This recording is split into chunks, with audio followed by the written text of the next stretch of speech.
بالبخل ويكتمون ما آتاهم الله من فضله وأعتدنا للكافرين عذابا مهينا.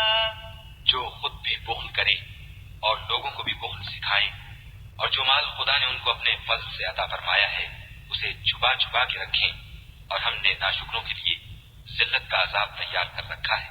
والذین ينفقون أموالهم رئاء الناس ولا يؤمنون بالله ولا باليوم الآخر ومن يكن الشيطان له قرينا فساء قرینا. اور خرچ بھی کریں تو خدا کے لیے نہیں بلکہ لوگوں کے دکھانے کو، اور ایمان نہ خدا پر لائیں نہ روز آخرت پر. ایسے لوگوں کا ساتھی شیطان ہے، اور جس کا ساتھی شیطان ہوا تو کچھ شک نہیں کہ وہ برا ساتھی ہے. وماذا عليهم لو آمنوا بالله واليوم الآخر وأنفقوا مما رزقهم الله وكان الله بهم عليما. اور اگر یہ لوگ خدا پر اور روز قیامت پر ایمان لاتے اور جو کچھ خدا نے ان کو دیا تھا اس میں سے خرچ کرتے تو ان کا کیا نقصان ہوتا، اور خدا ان کو خوب جانتا ہے. ان اللہ لا یظلم مثقال ذرة وإن تک حسنة یضاعفها ویؤت من لدنه اجرا عظیما. خدا کسی کی ذرا بھی حق تلفی نہیں کرتا، اور اگر نیکی کی ہوگی تو اس کو دو چند کر دے گا اور اپنے ہاں سے اجر عظیم بخشے گا. فكيف إذا جئنا من كل أمة بشهيد وجئنا بك على هؤلاء شهيدا. بھلا اس دن کیا حال ہوگا جب ہم ہر امت میں سے احوال بتانے والے کو بلائیں گے اور تم کو ان لوگوں کا حال بتانے کو گواہ طلب کریں گے. يومئذ يود الذين كفروا وعصوا الرسول لو تسوى بهم الأرض ولا يكتمون الله حديثا.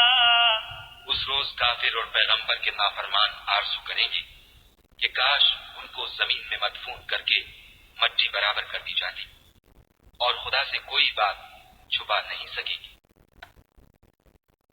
يا أيها الذين آمنوا لا تقربوا الصلاة وأنتم سكارى حتى تعلموا ما تقولون ولا جنبا إلا عابري سبيل حتى تغتسلوا وإن كنتم مرضى أو على سفر أو جاء